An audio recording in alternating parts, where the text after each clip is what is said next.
UP board का result निकल चुका है और खजनी की अंशिका यादव ने हाई स्कूल में टॉप किया है, तो वहीं श्वेता सिंह उन्होंने टॉप किया। और आपको दिखा देते हैं कॉलेज में, यहाँ सभी बच्चे जुटे हुए हैं जो साथ में पढ़ने वाली बच्चियां हैं, प्रिंसिपल हैं, पिताजी के साथ में वो आई हुई हैं।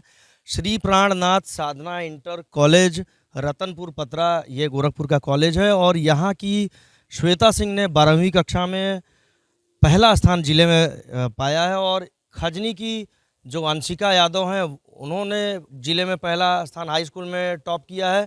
तो बात कर लेते हैं, श्वेता सिंह हमारे साथ हैं और ये बच्चे इस स्कूल के, इस कॉलेज के हैं, जिनको आप देख सकते हैं चेहरे पे ही खुशी दिखाई दे रही है, चूँकि जिले में टॉप किया श्वेता ने। तो श्वेता सबसे पहले हमारे साथ हैं, बहुत बहुत बधाई आपको। ये बताइए कि कैसे आपने ये उपलब्धि हासिल की और क्या आपने सोच रखा था? सर मैंने यही सोच रखा था कि अपने स्कूल का नाम रोशन करना, अपने माता पिता का नाम रोशन करना है।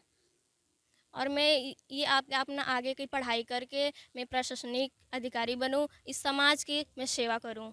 अच्छा, ये बताइए कि कौन सा आपका सब्जेक्ट रहा है और क्या आपने स्ट्रेटजी बनाई थी, कितने घंटे पढ़ाई करती थी? सर मेरा सब्जेक्ट साइंस था, बायोलॉजी से।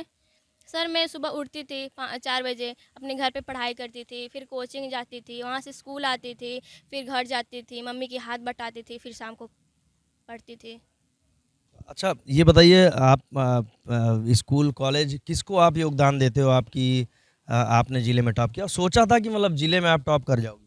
नहीं सर, मेरा ये था मैं अच्छा नंबर लाऊंगी, लेकिन ये नहीं था कि मैं ज़िले में टॉप करूंगी। इसका मैं सिर से देना चाहती हूँ अपने मम्मी पापा को, अपने स्कूल के टीचर को। अच्छा, बहुत से बच्चे देखते हैं आप, हालाँकि इस बार तो रिज़ल्ट काफ़ी अच्छा गया है, लेकिन ब बहुत से बच्चों को देखा जाता है कि नंबर कम आते हैं, डिप्रेशन में चले जाते हैं। तो क्या स्ट्रैटेजी आपने अपनाई और उनसे आप क्या कहना चाहती हैं? सर मैं उनसे ये कहना चाहती हूँ कि क्योंकि इस बार रिजल्ट ख़राब हो गया है, क्योंकि मैं आगे और मन से पढ़ाई करूँ कि आगे चल के मेरा रिजल्ट और बेहतर से बेहतर आ सके। चलिए, श्वेता के फादर हमारे साथ हैं। सर, क्या नाम है आपका, ये बताइए? और ये बताइए कि कितनी खुशी का दिन है आप लोगों के लिए और कॉलेज के लिए भी? कॉलेज के लिए भी और हमारी बच्ची जिले में टॉप की है, बहुत खुशी है। ये तो कहाँ बता नहीं सकते हैं सर। अच्छा, पिपराइच कस्बा है, शहर के भी बच्चे बहुत सारे हैं, अच्छे नंबर लाए हैं, लेकिन किसी ने सोचा नहीं था कि पिपराइच कस्बा है, वहाँ की बच्ची टॉप करेगी। तो क्या आप करते हैं और ये बताइए कि किस तरह से आपने शिक्षा दी इन लोगों को? जी, हम भी टीचर ही हैं सर जी, कोचिंग पढ़ाते हैं। और बच्चे के जो जो ये कहती थी उसके हिसाब से कोचिंग जहाँ जहाँ कहीं पढ़ाई के लिए जो भी फैसिलिटी इसके है सब हम दिए। तो क्या क्या लगता है कि क्या एम जो इसने बोला है प्रशासनिक अधिकारी बनने के लिए, तो आप कितनी मदद कर पाएंगे इनकी और कहाँ तक आप? जितना हो सकता है सब करेंगे। ये बच्ची तो कहती थी कि मैं टॉप करूँगी, यूपी में स्थान लाऊंगी, और करके दिखा भी दी। और ये जो कहती है करती है, पढ़ाई में बहुत तेज़ है, और इसके जितना हम हो सकता है मैं इसका सहयोग करूँगा।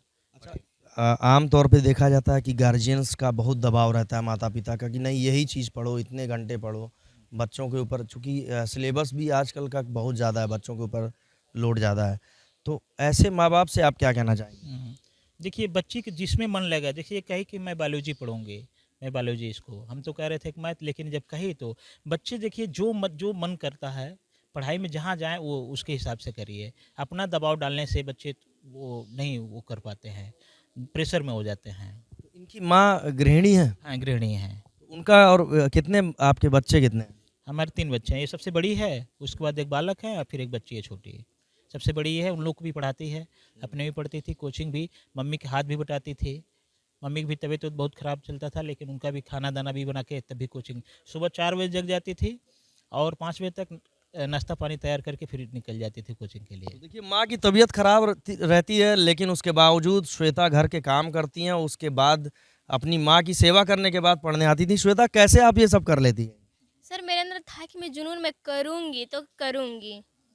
सर ये था, सुबह उठती थी, मैं काम भी करती थी, पढ़ाई भी करती थी। सर मेरे अंदर था एक जुनून था, मैं करके दिखाऊंगी। आपने जो टाइम टेबल बनाया था, कैसे प्लान किया था, सब्जेक्ट कैसे पढ़ना आपको, क्या स्ट्रेटजी आपने तैयार की? सर मैं कोई टाइम टेबल नहीं बनाती, मेरे ये था मैं स्कूल पे जो पढ़ाया जाता था, कोचिंग जो पढ़ाया जाता था, वो घर जाकर मैं मन से उसको अच्छे से रिपीट करती थी। कितने घंटे आप लेती रही हैं, जो पढ़ाई आप करती थी, तो कितने घंटे तक आप यहाँ से जाने के बाद पढ़ती थी? सर ये मैं यहाँ से जाने के बाद 2 घंटे, 3 घंटे, कभी कभी 4-4 घंटे तक पढ़ लेते थे। इस बार जो पेपर आए वो आपको कैसा लगा? पेपर बहुत टफ था या आपने किस तरह से उसको? नो सर, पेपर बहुत अच्छे थे। जिस हिसाब से हमने पढ़ाई किए थे उस हिसाब से पेपर बहुत अच्छे थे सर। देखिए प्रिंसिपल भी हैं इस कॉलेज के और उनसे भी बात करेंगे, चूँकि उनके बात किए बिना तो उनके लिए भी गौरव का क्षण है, पूरे कॉलेज के लिए, पूरे ज़िले के लिए तो है ही है। सर बहुत-बहुत स्वागत है, क्या नाम है आपका? और ये बताइए कितनी आपको खुशी अंदर से हो रही है? सर सभी लोगों को धन्यवाद। खुशी की बात तो अब खुशी कितना है इसके आकलन नहीं किया जा सकता। जिस विद्यालय के बच्चे टॉप आ जाएं और ज़िले में टॉप आ जाएं, प्रदेश में 5वें रैंक पर हों, ये बहुत ही उपलब्धि है। तो कोशिश यही किया जाता है, सभी अध्यापकों ने मेहनत किया। कोशिश यही किया जाता है कि यहाँ का व्यवस्था, पढ़ाई लिखाई जो भी है, ग्रामीण क्षेत्र का विद्यालय है, फिलहाल कोशिश यही किया जाता है कि अच्छे से अच्छे यहाँ का शिक्षण कार्य हो। अध्यापकों ने मेहनत किया, समय से आना जाना, मेहनत करना, पढ़ाना, सभी सहयोग अध्यापकों का सहयोग रहा है। कोई विद्यालय का मालिक होता है, अकेले कुछ नहीं कर पाता। इसमें हमारे जो भी अध्यापक हैं उनका बहुत बड़ा योगदान रहा है। उन्होंने अपने कार्य का निर्वहन किया, इसके लिए उन लोगों को लाख लाख धन्यवाद। और पतरा का ये कॉलेज है और निकिता यहाँ हैं साथ में, श्वेता के पढ़ी हुई है। निकिता ये बताइए आप किस तरह से आप लोगों को खुशी हो रही है और किस तरह आप लोग सेलिब्रेट कर रहे हैं? सर हम लोग को बहुत खुशी हो रही है कि हम लोग यहाँ तक नहीं सोचे थे कि यहाँ तक कर लेंगे, लेकिन हम लोग किया। और इसका आश्रय मैं अपने प्रिंसिपल सर और जितने भी अध्यापक शिक्षक हैं सबको देना चाहूँगी, और ख़ासकर उनको देना चाहूँगी जो मेरे माता पिता ने मुझे इतना पढ़ने के लिए प्रोत्साहित किया कि पढ़ो, और मुझे किसी चीज़ के लिए रोका नहीं, हर चीज़ पढ़ने के लिए प्रोत्साहित किया। उनको धन्यवाद करना चाहूँगी। कितना परसेंट आपका आया है? 80.6%। बहुत अच्छी बात है, आप लोग मिल के खुशी मना रहे हैं। आप बताओ संध्या, आपको कैसा लग रहा है? हमको बहुत अच्छा लग रहा है कि हमारे स्कूल के सारे टीचर और सारे मम्मी पापा सारे लोग हमारे सहयोग किए हैं और हमको अच्छा लगा, इसलिए मतलब। चलिए प्रियंका आप बताइए कैसा लग रहा है आपको? आज आप लोग किस तरह खुशी मना रहे हैं कॉलेज में? हमको बहुत अच्छा लग रहा है। आप बताओ आपको कैसा लग रहा है? बहुत अच्छा लग रहा है। तो श्वेता अच्छा ये हाई स्कूल में आप यहाँ पे आपने पास आउट किया, ये बताइए कैसा लग रहा है? और श्वेता आपके पूरे ज़िले में टॉप की हैं, आपकी सीनियर है, तो क्या कहना चाहिए? सर बहुत अच्छा लग रहा है, और हम भी क्लास 10th में हाई स्कूल टॉप किए हैं। 92.83% हमारा आया है, और ये पूरे स्कूल में मतलब मेरा सबसे ज़्यादा है।